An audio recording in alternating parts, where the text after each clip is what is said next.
অনেক তো খেয়েছো পটলের দোরমা, কিন্তু পটলের এই রেসিপিটা কি কখনো ট্রাই করেছো? একদম ইউনিক একটা রেসিপি নিয়ে আজকে আমি চলে এসেছি। তো চলো পুরো ভিডিওটা কিন্তু তোমরা দেখতে থাকো। প্রথমেই দেখো এরকম বড় বড় লম্বা লম্বা পটল নিয়ে নেবে। আজকে আমি এই রেসিপিটা করছি হলো চিকেন দোরমা পটল, আমার এই রেসিপিটার নাম। তো আজকে আমি চিকেন দিয়ে পটলের দোরমা বানাবো। তার জন্য প্রথমেই পটলটা এরকম বটি দিয়ে তার গাটা একটুখানি ছুলে নিতে হবে।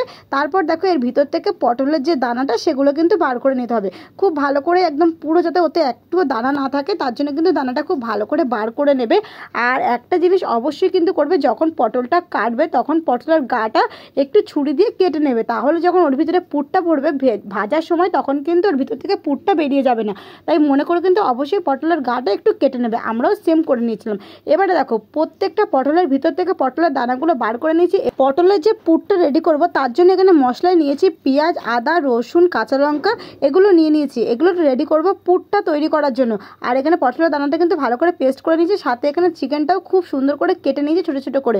আর মশলার জন্য যা যা লাগবে সেম একই জিনিস লাগবে, আদা, রসুন, পেঁয়াজ, কাঁচা লঙ্কা। এবারে চলো পুরটা রেডি করে নিই। কড়াইতে তেল দিয়ে তাতে দিয়ে দিয়েছি পেঁয়াজ, যা যা ছিল সব এখানে পেঁয়াজ টমেটোগুলো দিয়ে খুব ভালো করে নাড়াচাড়া করে ভেজে নিয়েছি আদা রসুন দিয়ে। এরপর চিকেনটা দিয়েও কিন্তু খুব ভালো করে নাড়াচাড়া করে ভেজে নিয়েছি। এর মধ্যে দিয়েছি সামান্য পরিমাণে নুন, হলুদ আর জিরের গুঁড়ো দিয়ে চিকেনটা কিন্তু খুব ভালো করে ভেজে নিতে হবে। তারপর এতে যে পেস্ট করে রেখেছিলাম পটলের দানা সেটা দিয়ে আরেকটু কিছুক্ষণ খুব ভালো করে নাড়াচাড়া করে ভেজে তুলে নিতে হবে। এরপর দেখো ওইটা যাতে একটু শক্ত মতন হয়, মানে যাতে টাইট হয়, তার জন্য কিন্তু পটলের এই পুরটার মধ্যে দিতে হবে একটুখানি সামান্য পরিমাণে কর্নফ্লাওয়ার। তোমরা কিন্তু অবশ্যই এতে একটু কর্নফ্লাওয়ার দিও যাতে এই পুরটা টাইট হয়। তাই জন্য যখন এই পেস্টটা করবে, এই পেস্টটা না এতটা ঘন করবে না, একটু একটু মিডিয়াম রাখবে। তারপরে এতে কর্নফ্লাওয়ার দিয়ে এটা খুব ভালো করে মেখে এবার পটলের ভিতরে কিন্তু এর পুরগুলো খুব সুন্দর করে ভরে নেবে। আর এই রেসিপিটা খেতে সত্যি বলছি একদম সুস্বাদু হয়েছিল। তোমরা যারা যারা আজ পর্যন্ত কেউ বাড়িতে ট্রাই করোনি চিকেন পটল দোরমা, সে তারা কিন্তু অবশ্যই আমার এই ভিডিওটা দেখে বাড়িতে একবার হলেও ট্রাই করো। অনেকেই তো তোমরা খেয়েছো চিংড়ি মাছ পটলের ভিতরে পুর ভরে খেয়েছো, তারপরে এরকম শুধু দানা ভরে খেয়েছো, এরকম তো নানা রকমের খেয়েছো, কিন্তু চিকেন দিয়ে যারা যারা খেয়েছো তারা অবশ্যই কমেন্ট করে জানিও। বাট আমি তো এই ফার্স্ট টাইম ট্রাই করলাম, অবশ্যই বলছি খেতে দারুণ হয়েছিল। তোমরা যারা এখন অবধি ট্রাই করোনি তারা অবশ্যই ট্রাই করো আর আমাকে কমেন্ট করে জানিও যে কেমন হয়েছে। তো সব পটলের ভিতরে দেখো পুরগুলো খুব ভালো করে ভরে নিয়েছি। এবারে পটলগুলো কিন্তু খুব ভালো করে তেলে ভেজে নিতে হবে।